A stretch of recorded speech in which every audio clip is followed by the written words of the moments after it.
This is Changing Channels with Larry Walsh, the Channelnomics podcast that connects you with channel chiefs, thought leaders, and executives about what it takes to get the next generation of tech to market. Here's your host, Larry Walsh, the CEO and Chief Analyst of Channelnomics. Hey, everybody. As Larry said, I'm Larry Walsh, and welcome to Changing Channels. As everyone here knows, when we're at Changing Channels, we're talking about what else? Channels. And channels are nothing more than networks of partners, and partners are what we consider the recognizable and well-defined group of companies, known as resellers, service providers, integrators, and a few others like that. I mean, basically, they are the companies that sit downstream from the manufacturers or the software publishers that sell and implement the technologies that the vendors build. But they're not the only ones in the channel. And the vendor community is increasingly influenced by this new class of partner, which, well, for the lack of a better way of describing them, influence the end customer, and they're called influencers. Now, influencers or non-transacting partners are really beginning to pique interest because they are having a real impact on the way the customers think, select, and ultimately use different technologies. And a company that caught my attention on this because that's doing some really interesting things around engaging with and enabling influencers is Zebra Technologies. And Zebra, like other vendors, are really trying to solve this puzzle of how to engage with influencers to better their go-to-market productivity. So I could sit here and tell you the story of Zebra secondhand, but instead I decided to bring on somebody who could tell the story firsthand, and that, of course, is our old friend Bill Cate, the VP of Marketing and Channels at Zebra Technologies. Bill, welcome to Changing Channels. Larry, thanks for having me on. So, Bill, before we get started, I've known Zebra for a long time, and it's a well-known company in your space. But why don't you, for the benefit of those who haven't, tell us just a little bit about Zebra? Yeah, sure, Larry. Actually, 2020 was our 50-year anniversary, and I guess to put it in a nutshell, our technologies are designed to empower workers on the front line of business, allowing them to sense data, analyze that data, and act on that information. Oh, it's fantastic. And you've been evolving your Partner Connect program. And, you and I were talking a few weeks ago about some changes you made around enabling integrators to better interact with you. But a part of that, though, is engaging with influencers. Mm-hmm. How is Zebra defining influencers, and what are you doing with them to contribute to your channel program? Well, Larry, they're a very important part of the ecosystem. We have around 15,000 partners overall, and about 30% of them are classified as what we call complementary partners. And under that complementary partner umbrella are our ISVs, of course, our independent software vendors, of which there are around 4,000, very important.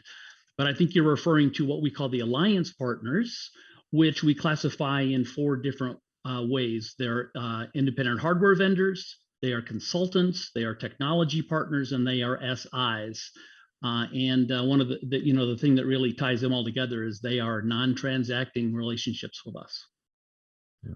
So, what is the idea behind this, though? Is this something that you discovered that was already existing in place, and you decided to try to tap into what they're doing for you, or is this something you deliberately decided to cultivate and develop independently of what you've already been doing? Well, the answer is both. I mean, influence partners have always been there. They've always played an important role in our go-to-market strategy.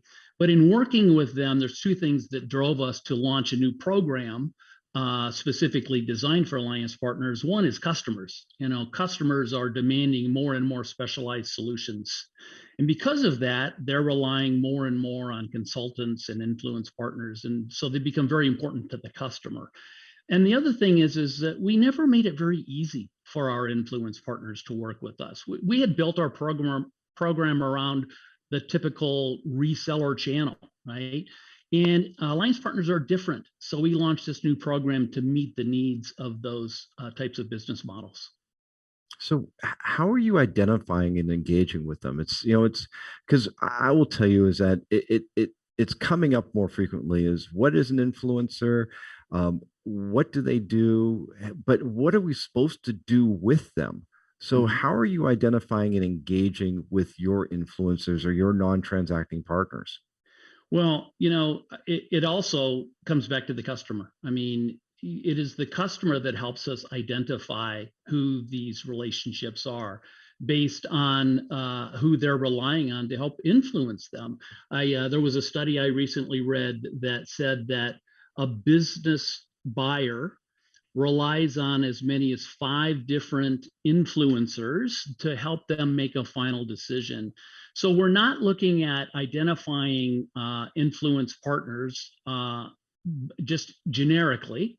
We're doing it based on specifics of where the industry is going and where our customers are going. So we work very closely with our customers to help identify which kind of influencers that they rely on. Yeah. You know, it sounds like when we talk about influencers, it sounds a lot like advisors as you're describing it, because Mhm. they're giving guidance and direction to your mutual customers or whoever's in that mutual relationship.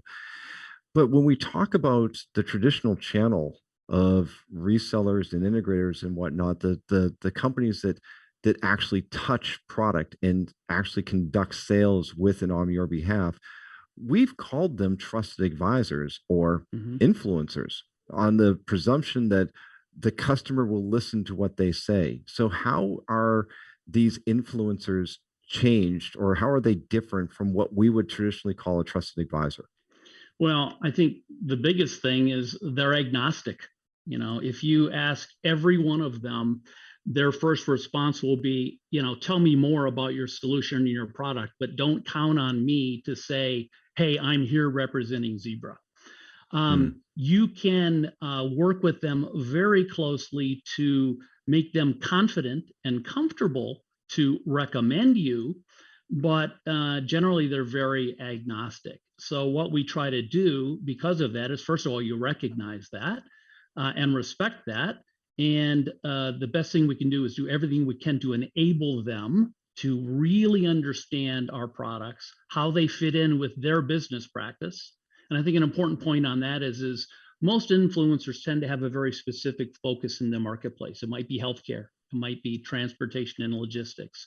So approaching them with that shared goal in mind on shared industries and solutions, and helping them understand how Zebra will make their job easier in their consulting service and allow them to reach a conclusion more quickly with their customers and easily deploy that solution if they're in the deployment part of the business.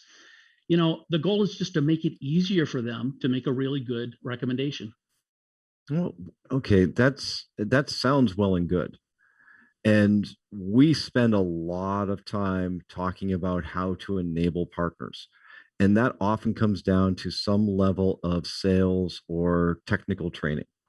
Mhm. And really, if you come right down to it, you know, channel programs are replete with requirements for certifications. And we could spend an entire couple of episodes talking about the purpose and value of certifications. But you're talking about influencing influencers. That's right. So how do you influence or translate influencing an influencer into enabling an influencer to be a better advocate for you? Well, the first thing, Larry, is to make sure that you're aligned, right? I mean, you don't want to approach a consultant or an influencer with technologies and software and services that don't meet what they're trying to go build. Uh, but you have to provide not certifications. You're not testing them out. You're trying to enable them with things that will make them more effective. And so what we did is in the new Alliance program, it wasn't about profitability, it wasn't about resale volumes, it wasn't about required training. It was about other things. It was about getting them access to gated content, access to IP, training that we bring to them and help them be more effective in their consulting engagements. And the most important thing, Larry, is working with them on a joint go-to-market strategy, because it's about enabling them, but it's also about having a shared target in the marketplace, or which part of the service available marketplace do we both want to go after together, and jointly put that plan together. Those are the things that are most important to this partner set. Yeah. Yeah. I really like that notion of that joint business planning. Mhm. But when you're looking at this, you're two parallel companies. Let's just take you and influencer. Say it's a consulting firm. You're two parallel companies, and you're saying you're going to do a joint business plan, joint go to market. Why? Why do they need you for that, and why do you need them? What is the common thread that compels you to come together to the point of where you formalize a process like that? Well, I hate to be so direct in this, but it's we there's reciprocity in these relationships. For instance, the retail marketplace is a very strong market presence for Zebra, as is healthcare, and we have a great set of relationships with many large customers in some of those markets, right? Sitting down with a consultant that also is trying to deliver solutions into those same set of customers, there's an overlap opportunity. And ultimately, this will benefit the end users because we're coming in with a more comprehensive set of solutions. But we both have something that is important to the other, and vice versa. The alliance partners in this go-to-market planning process, the alliance partners have relationships at levels within those accounts, perhaps that we haven't nurtured, or even accounts within that industry that we would like to engage with. So it's really a reciprocity situation, Larry. Yeah. Yeah. You mentioned this is that you made the distinction between your hardware and your integrator or your consulting influencers versus your ISVs. Why do you make the distinction between them? I'm sorry, but between what, Larry? Between your independent software vendors and your consulting and your other non-transacting partners and your alliances, why make the distinction between them? Well, sometimes they're both, right? In many Yeah. cases, our influence and alliance partners also develop, and many times custom develop, which is very important. But we also have a set of partners that we call pure ISVs. They're developing an application solution into a particular marketplace, and that's what they do. They design and develop, and then they'll work with us or other partners to deploy that solution. So there's an overlap, just like in any program. It's very dangerous to start to categorize partners into a box, into a bucket. So we have alliance partners that are in both. We have alliance partners that also resell in parts of their business, and we have alliance partners that are also ISVs. Understanding that in a multi-dimensional profile of that partner is so important. Yeah. Yeah. So I'm going to tell a quick story. Is that a couple of years ago, a company, because I have a little bit of a following on social media, they decided that they wanted to use me as an ambassador. In other words, try to turn me into an influencer. Fine. What did they want me to do? Tweet. So great. Go to an event, do some tweets, throw some hashtags out. Everybody's happy. I have no idea whether that achieved any result. And that's a common problem that we come up against when we're talking about influencers is how do you know it's working? What is it that you're doing or what's Zebra doing to actually see that this is effective in producing a desired outcome? Great question. I wrestled with this for years. In early parts of my career, Larry, I thought programs like influence registration was the answer, right? Which is where, similar to a deal registration, you actually ask the influence partner, register this deal, and we'll reward you with a percentage of the net value of the win.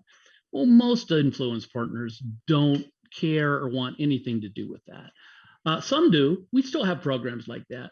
Well, what we really do is try not to scorch the earth with thousands of alliance partners. It's really about being selective about those that are important to us and our customers. So we try to be selective in which alliance partners that we work with in the program, and we measure that success through the pipeline, through big wins, because most of these alliance relationships are in what we call our large deal stratification category. We've got a large tier, mid tier, and kind of a run rate business. The alliance partners tend to play in the large tier space. We track that through big wins. through joint development. Sometimes we're developing joint solutions together, and success stories. So it's very difficult to track this purely on a Salesforce.com win report, right? There's some hard work in tracking it. It sounds excruciatingly manual. Well, it So requires an investment in the right resources, right? So we decided to definitely make an investment in a global team that focuses on these partners at a global level, and business development resources that are in our selling regions that can work with our sales organization and their sales organization on execution. So there is an investment required to make this work. Right? yeah. How do you justify like that? Like any other initiative, it's an investment up front before you get to the return. So, and this is we just said is that it's a difficult process and outcome to measure. So, how do you go to your, let's say, go to your CFO and say, I need a bucket of money to go do something, but I can't tell you what it's going to produce yet. I can tell you what I hope it's going to produce, and the metrics are going to be loose and fuzzy. So how does that story go? I think so I don't think, I'm fortunate in that we have a CEO and an executive leadership team that's typically coming to me and saying, hey, why aren't you working with so-and-so? So we've got a very channel savvy executive leadership team. Not everybody has that luxury, right? But when you have to turn around and do an ROI on that, I think it comes back to being selective. So if you're going to try to break into the warehouse automation space, or into industrial automation in manufacturing, or into acute care in healthcare, it's about doing the research up front, and says the influencers in that space are addressing this amount of the available market, and we think we can win this with them. So you tie it into incremental growth opportunities. Yeah. And by the way, just mentioning some of those use cases, I can tell everyone, having done some work with Zebra, I cannot tell you how exciting an opportunity yard automation management really is. I mean, it's a true specialization. Yeah, absolutely, Larry. It brings in so many things around location solutions, right? Yeah. And I mean, my point is, and some people are going to think I'm being facetious, but I mean, these are the use cases that Zebra brings out, and they are very specialized, and they may sound mundane, because whoever thinks about automating the processes or the flow of product around a Home Depot, or a Home Depot like environment, but it's a useful function. It is highly specialized. And is that where your influencers, because it is so specialized, really play a significant role? Yeah, they do. If you take a look at the profile of our alliance partners, and some of what you use the word term specialization, we have specialization programs within our Partner Connect program for our systems integration resellers as well. But we are approaching our alliance relationships based on those market opportunities. So we're just not going to go sit down with a Price Waterhouse and say, hey, let's just create a relationship together. No, let's focus it on supply chain optimization. So we try to be very focused in the approach. Yeah. Now, to come back to this, though, is that when you're talking about managing and showing the outcome of this, it is a lot of hard work. And it does take a lot of discipline. How do you instill that discipline within your organization because you are dealing with a lot of fuzzy metrics here? You're trying to capture activities and translate them into something that equates into data and reporting. Where does that discipline come from? I think you have to build it into the DNA of the company. It goes all the way down to compensation models, right? So you've got to make sure that the sales organization is equally rewarded for any and all types of transactions into their accounts. But it comes down to the reporting and the planning process and the joint planning with those top partners. You just have to build it into the DNA.